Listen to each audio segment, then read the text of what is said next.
오늘 본문 1절에서는 하나님께서 요단강에 물을 말리셔서 이스라엘 자손들이 건너게 하신 것을 가나안 사람들이 들었을 때 그들의 마음이 높고 정신을 잃게 되었다라고 기록하고 있습니다.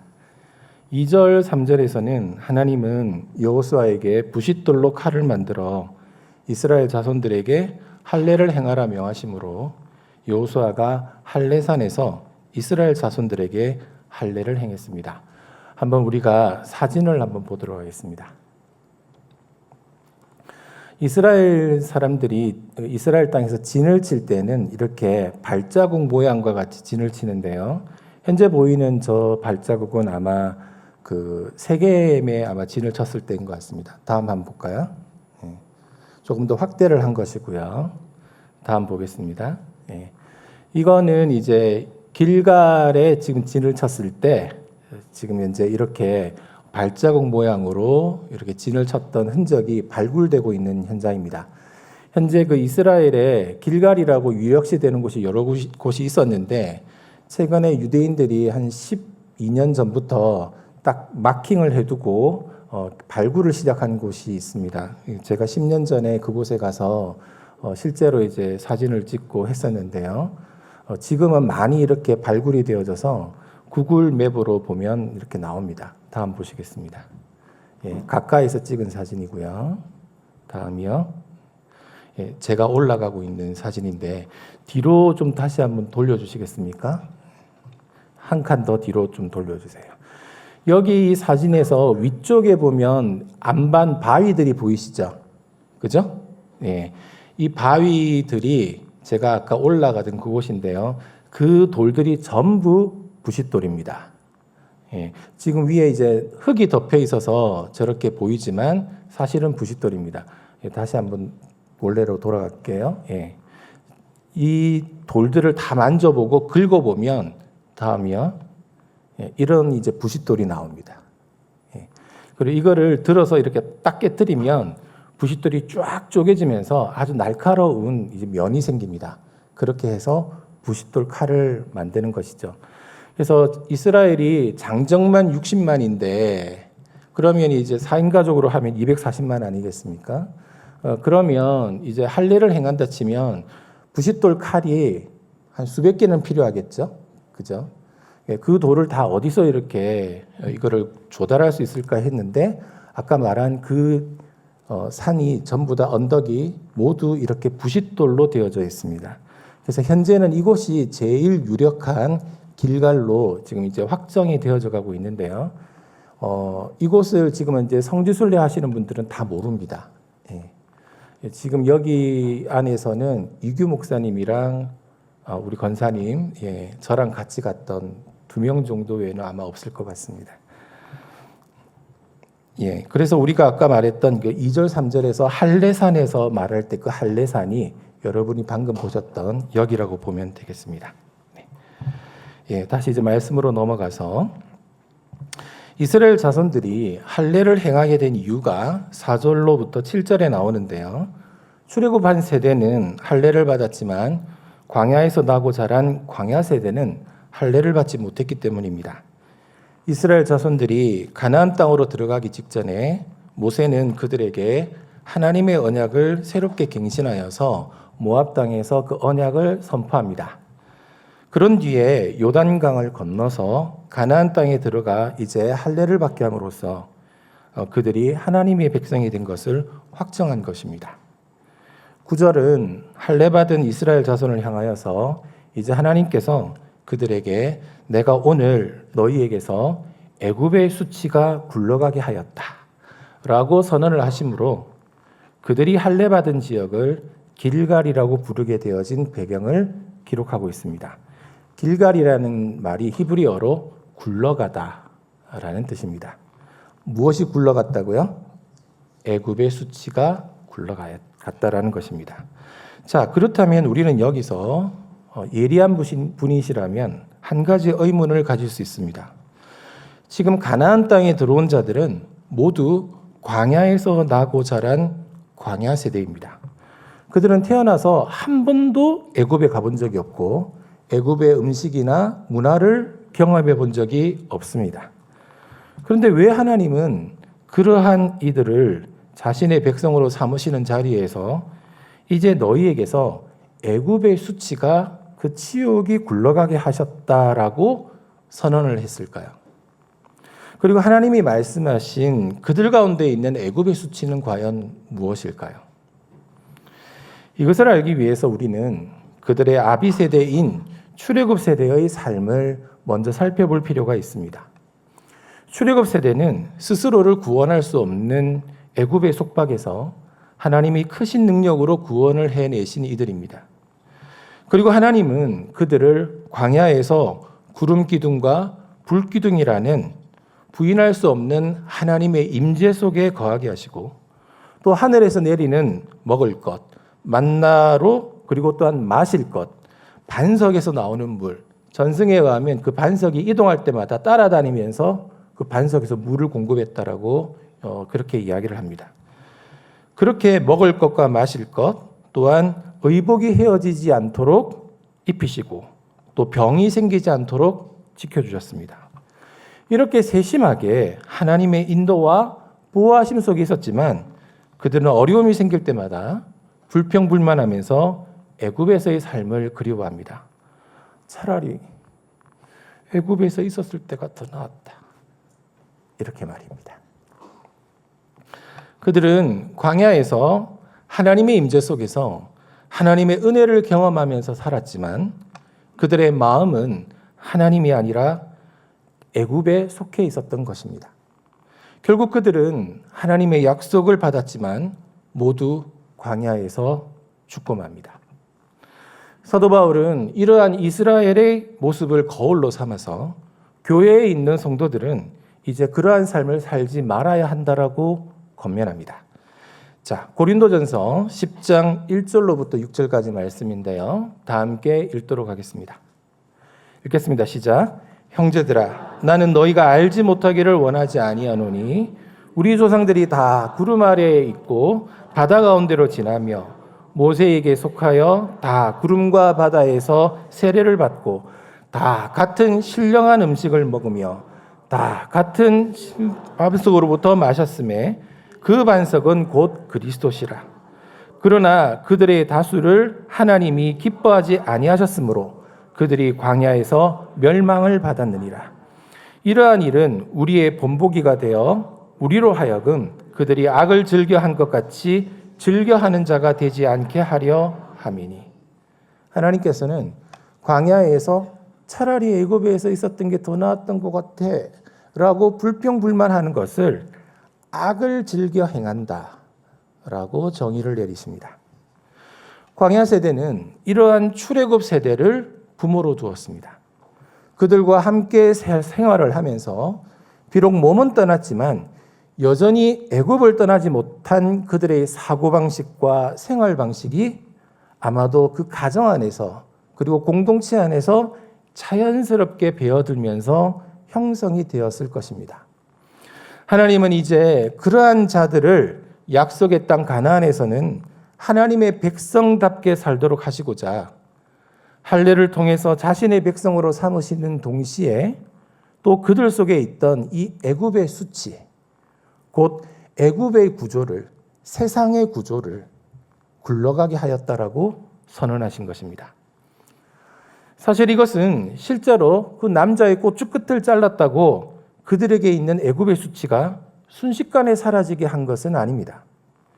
그렇지만 우리가 예수님의 그 십자가 대속의 사건으로 구원을 받았지만 이제 이후에 성도로 살면서 우리가 그 구원을 이 땅에서 이루어가고 또 궁극적으로는 주님이 이 땅에 오실 때 구원을 확정받게 되는 것처럼 하나님은 지금 이스라엘 자손들 속에서 애굽의 수치를 굴러가게 하였다라고 선언하시고 이제 약속의 땅에서 그들 속에 있는 그 애굽의 수치를 실제로 굴러가게 하시고자 하셨던 것입니다.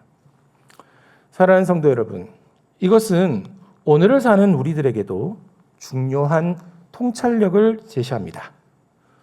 우리가 하나님의 임재가 있는 교회에서 예배를 드리고 또 하늘의 신령한 것으로 먹고 마시는 그러한 은혜를 누리고 또 우리의 입을 것과 신발이 떨어지지 않도록 공급받는 그런 축복의 삶을 드라마틱하게 살고 있다 하더라도 우리의 마음이 애굽의 구조를 벗어나지 않았다면, 세상의 구조를 벗어나지 않았다면 우리의 몸은 비록 지금 주님과 교회 안에 있지만 우리의 영혼은 여전히 애굽이라는 세상 속에 있게 되는 것입니다.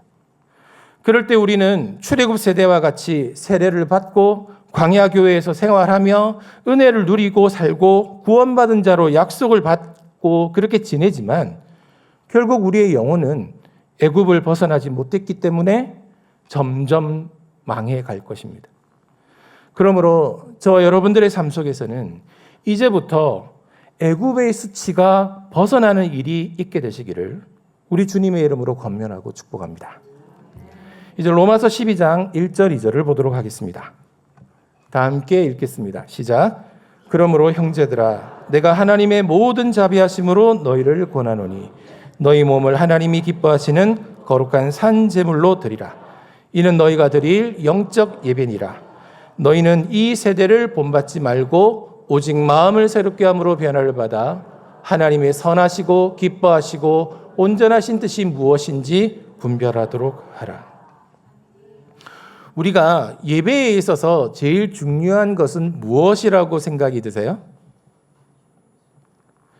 많은 분들은 마음, 그 중심이 중요하지 않겠냐라고 말씀을 하시는데요.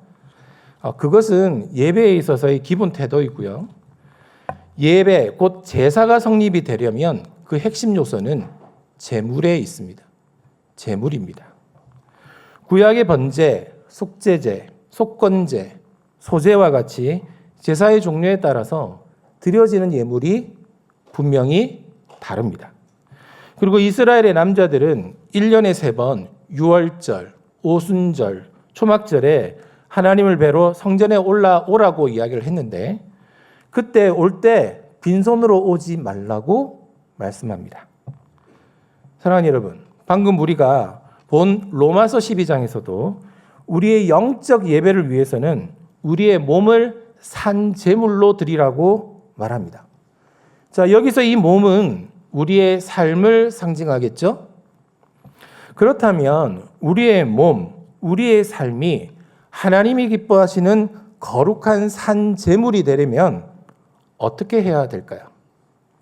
그것을 위해서 지금 2절 말씀에서 너희의 마음을 새롭게 해야 한다라고 말하는 것입니다. 근데 여기서 이 마음은요, 영어로는 마인드입니다. 우리가 생각하는 보통 마음은 heart죠. 그죠? 우리의 마음과 생각을 변화시켜 주세요. 우리 보통 그렇게 기도할 때 이 마음은 뭐죠? 감정, heart잖아요.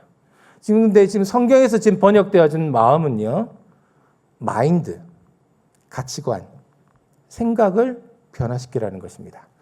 그렇게 새롭게 함으로 변화를 받아서 하나님의 선하시고 기뻐하시고 온전하신 뜻이 무엇인지를 분별하도록 하라라고 이야기를 합니다.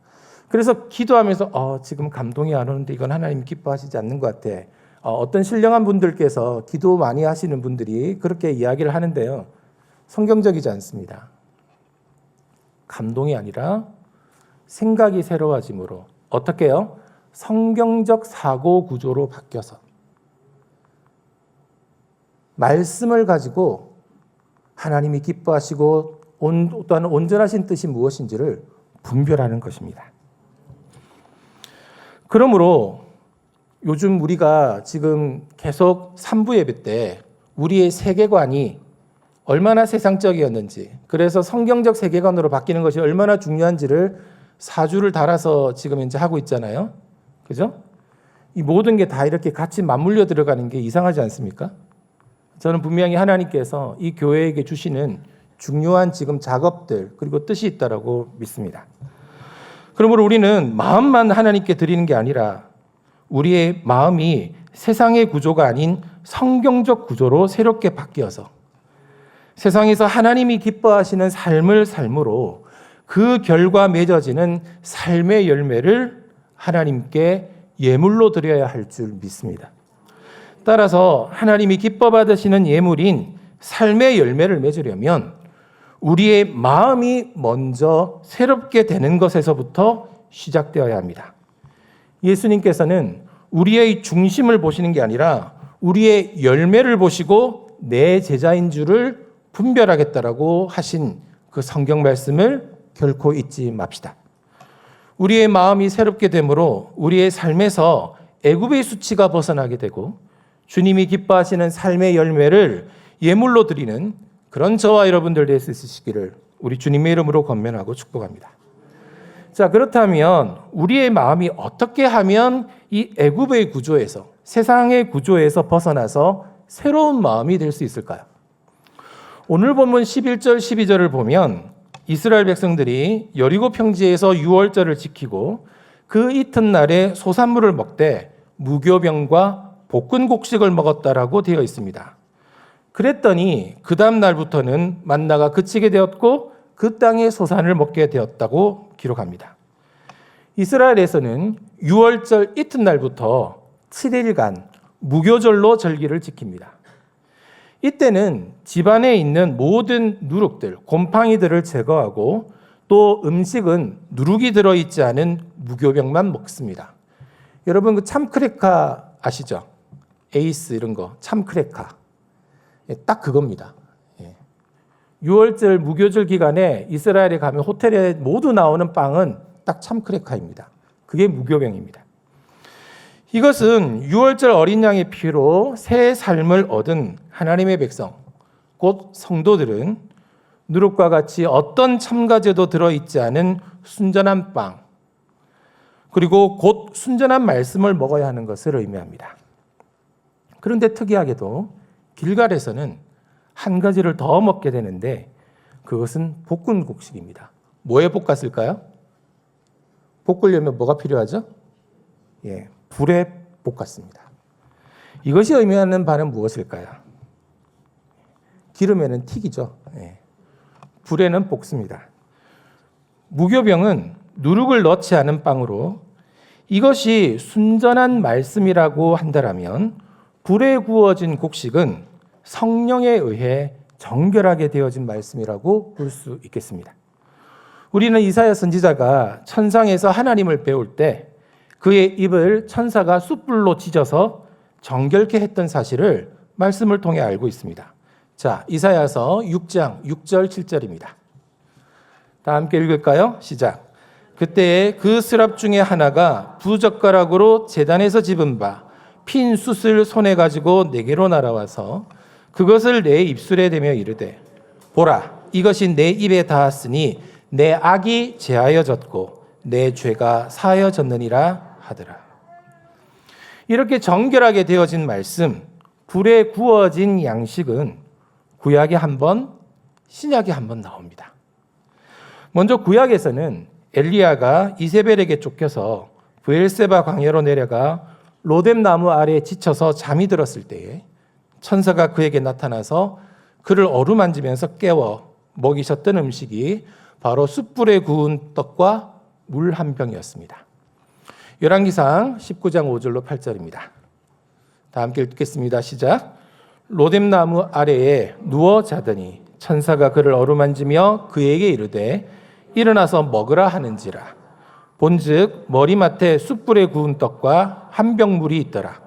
이에 먹고 마시며 다시 누웠더니 여호와의 천사가 또다시 와서 어루만지며 이르되 일어나 먹으라. 내가 갈 길을 다 가지 못할까 하노라 하는지라. 이에 일어나 먹고 마시고 그 음식물에 힘을 의지하여 40주 40야를 가서 하나님의 산 호렙에 이르니라. 엘리야가 40주야를 지나서 하나님의 산 호렙에 이르렀을 때에 하나님은 그에게 산을 가르는 바람의 역사와 지진과 불의 역사를 보여주십니다. 이 배경이 어떻게 되냐면요. 갈멜산에서 번제단을 쌓고 서로 능력 대결을 벌이잖아요. 그러고 난 다음에 하늘에서 불이 떨어지고 그리고 또 이제 3년간 내리지 않았던 비가 내리니까 백성들이 여호와 하나님이 참 신이시다 막 이렇게 외칠 때 드디어 여기에 이제 업되어진 엘리야가 저것들을 다 잡아라 해서 바알 선지자 450명을 다 잡아가지고 기송강에 데려가서 다 목을 쳐요. 그죠? 그럴 때 우리 엘리야의 마음속에 어떤 생각이 들었을까요?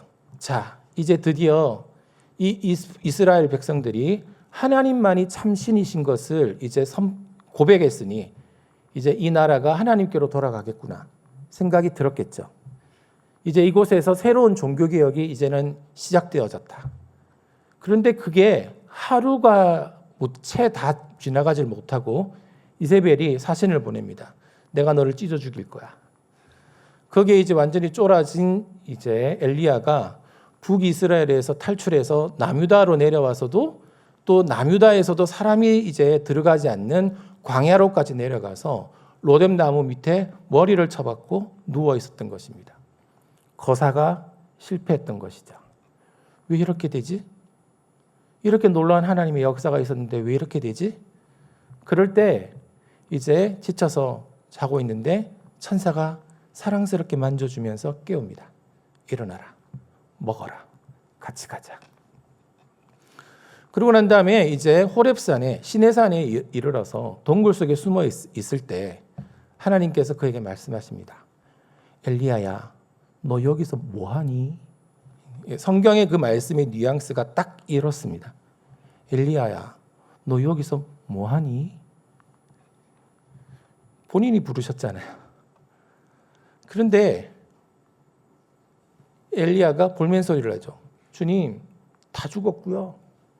하나님을 경외하는 사람은 나만 남았네요. 될 대로 되라는 것이죠. 그랬을 때 하나님께서 애야, 동굴 밖으로 나오너라.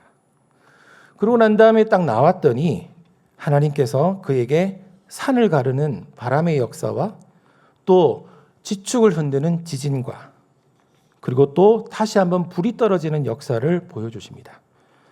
그런데 신기한 건 그 놀라운 역사들 속에서 하나님의 임재를 느끼지 못합니다. 이게 뭐지? 왜 이 가운데 하나님의 임재가 없지? 사랑하는 여러분, 혹시 만약에 그런 상황이라면 엘리야는 혹시 그 이전에 갈멜산 번제단에 불 떨어지고 비가 내렸던 그때에도 하나님의 임재가 없었던 건가?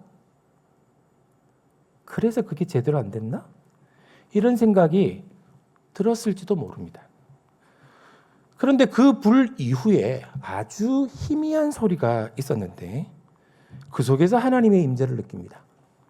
그래서 그는 하나님의 임재 앞에서 자신의 얼굴을 가립니다. 그리고 이제 하나님이 다시 묻습니다. 엘리야야, 너 여기서 뭐하니? 그러자 엘리야가 주님, 다 죽었고요. 나만 남았네요. 또 이렇게 이야기를 하죠. 그러자 하나님께서 그에게 새로운 사명을 주십니다. 아람에 가서 하사엘에게 기름을 붓고 북이스라엘에 가서 예후에게 기름을 붓고 그리고 엘리사에게 기름을 부어라.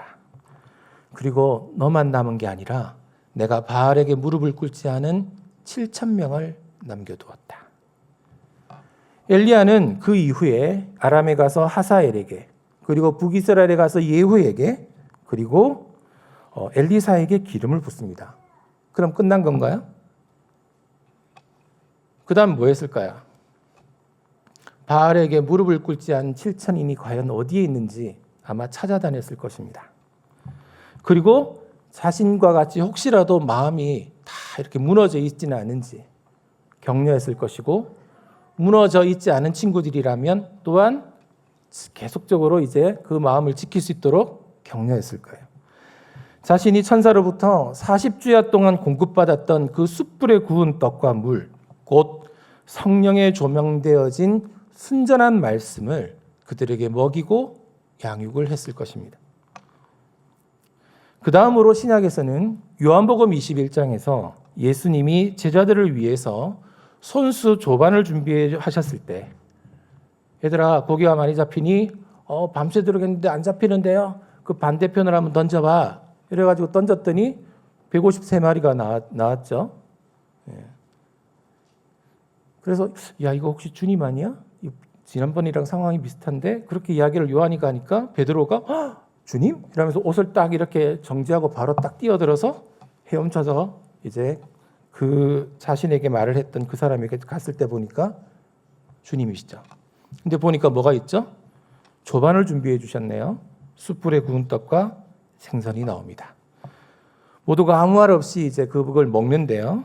예수님은 이 조반을 제자들과 나누시면서 대표로 베드로에게 요한의 아들 시몬아, 네가 이 사람들보다 나를 더 사랑하느냐?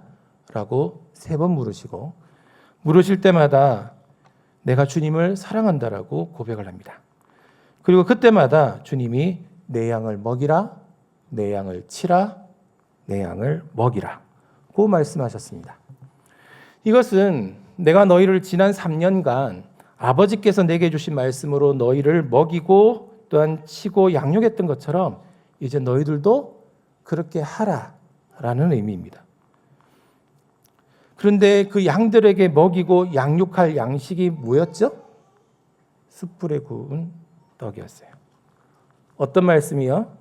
성령에 조명되어진 말씀, 그리고 순전한 말씀. 사랑하는 여러분, 이렇게 볶은곡식 숯불에 구운 떡을 먹은 사람들에게는 한 가지 공통점이 있습니다. 그들은 모두 새로운 사명을 받았고 이제 또 새로운 지경으로 들어가는 사람들이라는 것입니다. 이스라엘 백성들은 할례를 통해서 하나님의 백성이 되었고 가나안 땅에서 하나님의 백성으로 땅을 정복하고 열매를 맺는 삶을 살게 됩니다. 그리고 엘리야는 갈멜산의 영적 전투를 통해서 북이스라엘이 하나님께로 돌아오는 그런 종교개혁을 실천하고자 했지만 실패하고 이후에 하나님이 지정하는 자들을 만나서 기름을 붓고 또한 숨은 바알에게 무릎 꿇지 않은 7천인들을 만나서 말씀을 나누고 격려합니다. 예수님의 제자들은 주님의 양을 말씀으로 살리고 먹이고 양육하는 일을 통해서 하나님 나라를 세우고 확장하는 삶을 살게 됩니다. 이러한 그들에게 주님은 먼저 성령에 의해 조명되어진 순전한 말씀, 곧 볶은 곡식, 숯불에 구운 떡을 양식으로 먹이십니다. 그리고 생수로 그들을 먹이시고 그 배에서 생수가 흘러나오게 하십니다. 무엇보다 이런 일을 통해서 그들의 마음밭이 새로워지게 하시고 또한 부드러워지게 하시고 윤택하게 하십니다. 제가 옛날에 우리 지금 담임 목사님이신 이규 목사님에게 처음 암이 발견되었을 때에 제가 그분을 위해서 이제 중보하다가 나눴던 성경 말씀이 있습니다. 그것은 요한복음 2장의 가나 혼인잔치에 대한 것이었어요. 정결례를 행하는 돌 항아리에 이제 연회의 포도주가 떨어졌을 때 물을 가득 채웠더니 포도주가 되었습니다. 내용물이 바뀌자 이제 그 내용물을 담은 그릇의 용도가 바뀌었어요. 이전에는 사람들의 손과 발을 깨끗하게 하는 정결례를 행하는 물통이었는데 이제는 혼인잔치에서 즐거움을 더하는 술통이 되어집니다. 그렇게 용도가 바뀌자 위치 이동이 일어나네요. 집 문 앞에 있던 항아리가 이제는 집안 연회가 열리는 홀 중앙으로 옮겨지게 되는 것입니다. 제가 그래서 목사님께 지금 일어나는 일이 현실적으로는 부정적인 사건처럼 보이지만 이전과는 다른 하나님의 은혜가 채워지면서 이제 목사님의 용도가 바뀌어지게 될 것이고 그에 따라 위치 이동이 일어나게 될 거라고 말씀을 드렸습니다. 사랑하는 여러분, 하나님의 예언은 우리가 바라고 기대하는 때와 맞지 않는 경우가 대부분이죠. 그러나 그분의 예언은 그분의 때에 반드시 일어나고 또 최적으로 우리에게 신실하게 이루어 주십니다. 저는 아름다운 교회가 이곳으로 옮겨와서 또한 서부교회와 합쳐지고 시티미션 교회가 되어진 지금이 그러한 때에 접어든 줄을 믿습니다. 그렇다면 분명 이전과는 다른 새로운 은혜들을 우리에게 부어주실 것입니다. 이를 위해서는 먼저 볶은 곡식, 숯불에 구운 떡과 같은 순전한 말씀이 우리에게 더해지도록 부어지고 사모하고 기도해야 할 줄 믿습니다. 더하여서 그 말씀으로 인해서 우리의 마음이 새로워져서 애굽적 사고와 생활의 틀이 깨트려지고 벗어날 수 있게 되도록 우리는 기도해야 할 것입니다. 다 같이 이사야서 10장 27절입니다. 읽겠습니다. 시작. 그날에 그의 무거운 짐이 내 어깨에서 떠나고 그의 멍에가 내 목에서 벗어지되 기름진 까닭에 멍에가 부러지리라.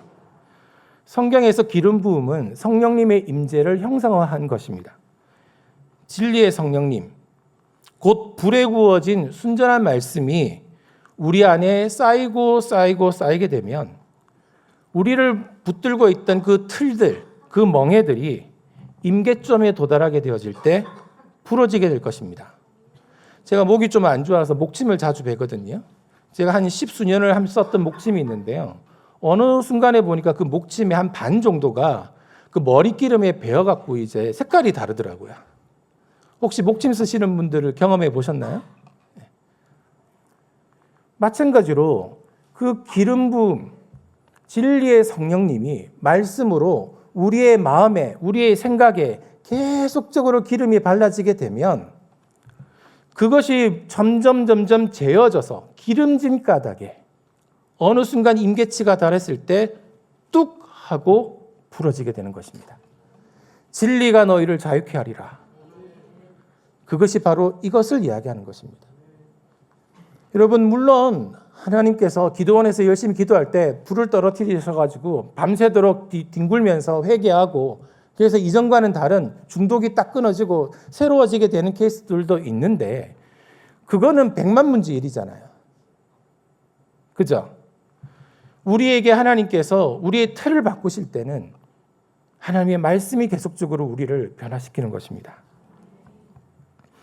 그렇게 하나님의 새로운 은혜를 새로운 그릇에 담았을 때 우리는 이제 그 용도에 맞게 새로운 위치 이동이 일어나게 될 것입니다. 포지션의 변화가 있게 될 것이고 또한 거리적으로도 변화가 있게 일어나게 될 것입니다. 여러분의 삶에서 그러한 일이 일어날 수 있게 되시기를 우리 주님의 이름으로 권면하고 축복합니다. 이제 말씀을 정리하도록 하겠습니다. 오늘 우리는 이스라엘 백성이 가나안 땅에 들어가 할례를 행했을 때 하나님께서 그들에게 애굽의 수치가 굴러가게 하였다라고 선언하신 말씀이 어떤 의미인지를 살펴봤습니다. 아비 세대인 출애굽 세대로부터 자연스럽게 물려받고 형성되었던 그 애굽적 사고 구조와 생활 방식은 하나님이 보시기에 수치스러운 것입니다. 여러분, 우리가 지금 상태에서 하나님 앞에 서면 떳떳하실 자신이 있으세요? 우리 안에 세상적인 모습이 여전히 남아있다라고 여러분이 느끼신다라면 이제는 벗어나야지만이 주님 앞에 우리가 섰을 때 떳떳할 겁니다. 아비 세대인 출애굽 세대로부터 자연스레 물려받고 형성되었던 그 애굽적 세상 사고 구조와 생활 방식은 분명히 하나님 보시기에 수치스러운 것입니다. 이것은 새로운 땅에서 하나님의 백성으로 살아감에 있어서 치명적인 방해거리입니다. 하나님은 이제 이 멍에를 깨트리셔서 그들에게서 애굽의 수치가 굴러가게 하십니다. 사도 바울이 이 사건을 가지고 이것은 오늘을 사는 우리들에게도 동일한 적용이 되는 교훈이라고 고린도 교회에게 말했듯이 오늘을 사는 저와 여러분들에게도 동일한 적용과 교훈이 되어질 것입니다. 우리는 하나님 나라에 합당한 백성이자 그 땅에서 살기에 합당한 자가 되도록 우리 안에 세상적인 틀과 구조가 이제는 벗겨져야겠습니다. 이를 위해 이스라엘 백성들은 유월절 이튿날 그 무교절 절기 기간 동안 무교병과 볶은곡식을 먹었습니다. 이것은 모두 순전한 말씀을 상징한다라고 했어요. 특별히 불에 볶은 곡식은 성령에 조명되어진 말씀인데 구약에서는 엘리야에게, 신약에서는 제자들에게 숯불에 구운 떡으로 나온다라고 했습니다. 우리는 이러한 볶은 곡식, 숯불에 구운 떡을 먹음으로 우리의 마음이 새로워져 애굽의 틀이 벗겨지고 성경적 사고관이 세워져야 할 줄 믿습니다. 성경적 생활 방식이 형성이 되어져야 될 줄 믿습니다. 우리 가문의 전통이 그렇게 되어져야 할 줄 믿습니다. 아울러 그 말씀에 따른 삶을 통해 맺는 열매로 이제는 하나님을 기쁘시게 하는 예배의 산 제물로 드려야겠습니다. 무엇보다 이러한 양식을 먹었던 광야 세대와 엘리야 그리고 또한 제자들은 모두 새로운 사명을 받았고 그에 합당한 은혜와 능력으로 그들에게 위치 이동이 일어나게 됩니다. 이것은 요한복음 2장의 가나 혼인잔치의 이적과도 연결이 된다라고 말씀을 드렸습니다. 사람을 정결하게 하는 물이 잔치를 즐겁게 하는 포도주로 바뀔 때 그릇의 용도는 바뀌고 위치가 바뀌게 됩니다. 광야 세대와 엘리야, 제자들 모두에게 그러한 일이 일어났습니다. 그러므로 우리 이 시티 미션 처치에도 새로운 변화와 도약이 일어나게 될 것입니다. 이전보다 더 주님이 기뻐하시는 예배가 룸 처치와 홈 처치와 미션 처치와 시티 처치에 점차적으로 확장되어 일어나게 될 것입니다. 그러 이전보다 더 깊고 온전한 사명을 위해서 새로운 은혜를 부어주실 줄 믿습니다. 그렇다면 우리는 먼저 우리의 마음이 새로워지는데 집중하도록 합시다. 우리 안에 애굽의 구조가 보여지고 깨달아져서 거기서 벗어나게 되고 하나님의 그 성경적 통치 구조가 우리 삶에 먼저 세워지는 데에 집중하도록 합시다. 이것이 먼저는 개인의 룸처치에서 일어나게 되시기를 축복합니다. 이것이 우리의 가정 안에서 일어나게 되시기를 축복합니다. 이것이 또한 함께 비전을 모으는 미션 처치에서 일어나게 되시기를 축복합니다.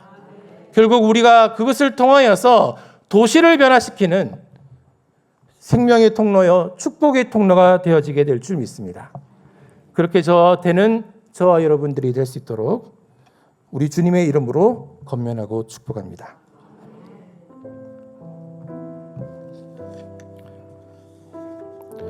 잠시 제가 말씀을 조금 더 드리고 싶은 게 있는데 여러분 그 브로셔를 받으셨죠? 네. 여기에 우리는 여전히 애굽에 있습니다. 그리고 출애굽이라고 되어 있는데요. 이번에 생각지 않게 찬양팀 앞으로 나오세요. 생각지 않게 원래 우리 그 교단에서 서울 지방회에서 목사님들이 성지순례를 가기로 되어 있었습니다. 근데 그것이 싹 다 이제 만들어지면서 많은 또 변화들이 있었는데요. 결국 나중에 최종적으로 확정이 되어진 거는 이제 이집트와 요르단이었어요. 근데 하나님 이것을 왜 우리에게 허락하십니까? 하나님의 뜻이 풀어질 수 있도록 해주세요라고 계속 기도하는 가운데 모든 게 딱 세팅이 되고 이 메시지를 우리에게 주셨어요. 근데 하나님께서 우리에게 정말 새로운 이제 지경을 여시려고 하시는군요. 이스라엘 백성들의 출애굽처럼 그리고 또한 예수님이 다른 데도 아니고 그 먼 애굽까지 내려가서 움직이셨던 것도 사실은 출애굽의 여정을 하셨던 것이군요. 사람의 몸으로 오셔서 모든 것을 다 모델링을 해주셨던 것이군요. 그리고 또한 이제 마지막으로 이제 마지막 세대를 사는 우리들은 예수님의 공생애가 이제 시작이 되어졌던 예수님의 세례터에서 그 바로 옆이 또 엘리야가 승천한 곳이거든요. 여러분 이 엘리야의 승천은 사실은 주님이 마지막 사역이신 왕으로 이 땅에 재림하시는 메시아의 사역이 시작되어질 때 그의 돕는 신부들이 공중으로 올라가서 그를 영접하는 장면을 예표한 것입니다. 자세한 이야기는 나중에 가서 나누겠지만 이것을 하나님께서는 우리에게 원하시는군요 라고 깨달아졌을 때 갑자기 노예에서 안 가는 걸로 결정이 났습니다. 그러면서 그 안에 수백만 원이 지금 이제 계약금으로 걸려 있는데 그걸 그냥 날리게 됐어요. 근데 갑자기 그때 우리 목사님께서 이렇게 이야기를 하시는 거예요. 그 은혜를 우리가 취하자. 나는 우리 교회 성도들이 그 은혜를 취했으면 좋겠어. 받을 자들이 받아야지. 천국은 침노하는 것이잖아. 그래서 몇 명이 되더라도 이제 박아놓은 돈들이 있으니까 가기로 결정을 내렸습니다. 그래서 원래는 저희가 이스라엘을 계속 가는 것들을 이제 앞으로 설 명절 때나 이제 추석 명절 때 가자 그랬는데 원래는 2월에 가려고 했거든요. 근데 이게 들어오는 바람에 이제 이게 뒤에 이제 2월 달이 이제 미뤄졌는데 그러다 갑자기 또 우리 이스라엘에서 네타냐후 총리가 또 카타르까지도 이제는 박살을 내고 그래가지고 내년에도 가기는 좀 힘들 수도 있겠다. 역시 성지는 돈 있다고 시간 있다고 가지는 건 아니구나. 그런 와중에 하나님께서 예비하신 이것을 우리 교회적으로 이제 우리가 한번 잘 풀어내야 되겠다는 생각들을 가지게 되었습니다. 사랑하는 여러분, 제 앞으로 이게 우리의 아마 세븐 트럼펫의 그 첫 번째 나팔이 되어질 것 같습니다. 무엇보다 우리의 마음이 새로워져야 되겠고요. 우리 안에 그 출애굽의 구조가 무너져야 될 줄 믿습니다.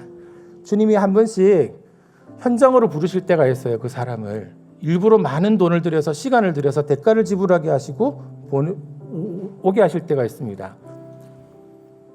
야곱이 베델에서 하나님 만났잖아요. 그리고 난 이후에 디나 사건으로 인해서 위기가 있었을 때 굳이 거기서 해결해 주시면 되는데 다시 베델로 부르셔서 그 베델에서 이제 엘베델이 되게 하시면서 그제서야 그 예언을 내가 너를 앞으로 이스라엘이라 부를 거야 라고 약복강에서 말씀해 주셨던 그 예언을 그 엘베델에서 성취하십니다. 이제 그를 부를 때는 야곱이라 부르지 않고 이스라엘이라 불러주세요. 정체성이 바뀌는 것이죠. 때로는 우리 한 사람 한 사람을 일부러 말씀의 현장으로 불러주실 때가 있습니다. 그럴 때 여러분 감동이 오시면 기도를 하시고요. 주변 사람들에게 그 감동과 기도를 나누십시오. 그리고 서로 마치 계를 하듯이 이번에는 네가 가서 세워졌으면 좋겠다. 상호 좀 부조를 하셨으면 좋겠습니다. 한 사람의 영혼을 세우기 위해서 교회가 행사를 하잖아요. 수백만을 들여서도 우리가 행사를 하고 또 많은 일들을 지원합니다. 여러분 정말 미션 처치부터는 말씀을 전하는 메신저가 일어나야 되는데 그 메신저가 되어질 수 있도록 한 사람 한 사람을 서로 이렇게 부조하듯이 다음번에 네가 가, 이번에는 내가 갈게. 서로 돈도 좀 서로 이렇게 부조하듯이 보태어서 사람을 세우고 함께 우리가 비전을 향해서 나아갈 수 있는 그런 저희들이 되었으면 좋겠습니다. 기도하시면서 감동이 오시면 적극적으로 기도를 하셨으면 좋겠습니다.